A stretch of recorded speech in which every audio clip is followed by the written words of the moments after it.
मुंबई, ठाणे आणि नाशिकमध्ये मनसे आणि ठाकरेंची शिवसेना एकत्र लढणार. अघोरी शक्ती आली तरी कोणीही वज्रमुठ तोडू शकत नाही. संजय राऊतांकडून ठाकरेंच्या युतीबाबत सूचक विधान. ठाकरे बंधू पहिल्यांदाच एकत्रित बेस्ट क्रेडिट सोसायटीची निवडणूक लढवणार. तर ठाकरेंना शह देण्यासाठी भाजपाचे दरेकर आणि लाड मैदानात.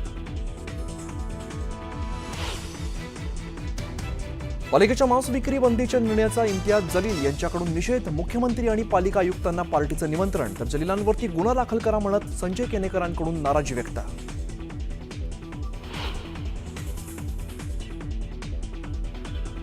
नाशिक सगळ्यांना आवडतं, मात्र जळगावलाही विसरू नका. पालकमंत्री पदावरून छगन भुजबळांचा गिरीश महाजनांना टोला.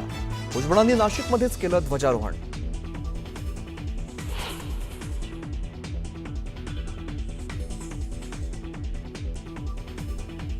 महिलेचे चोरून फोटो आणि व्हिडिओ काढल्याचा खडसेंचे जावई प्रांजल खेवलकरांवरती गंभीर आरोप. पुणे सायबर पोलिसात गुन्हा दाखल, अडचणीत वाढ.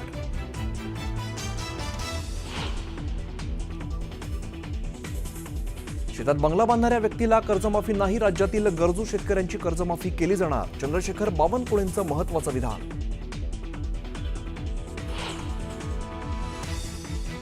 अमरावतीच्या चांदूर बाजार तालुक्यात ढगफुटीचं दृश्य. पाऊस. माधान गावातील रस्त्याला नदीचं स्वरूप. अनेक घरांमध्ये पाणी. जीवनावश्यक वस्तूंचं मोठं नुकसान.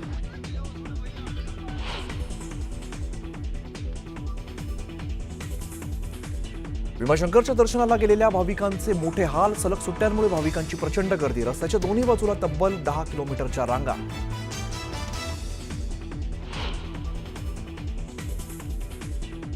मांस विक्री बंदीवरून बडे मुद्देमध्ये आमदार संजय केनेकर, इम्तियाज जलील भिडले.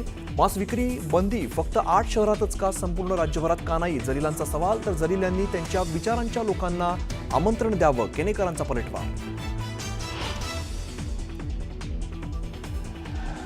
आणि अटारी बॉर्डरवर बीटिंग द रिट्रीट सोहळ्यात महाराष्ट्राचा ढोलताशा पथकाचाही समावेश. बीटिंग द रिट्रीट पाहण्यासाठी नागरिकांची मोठी गर्दी.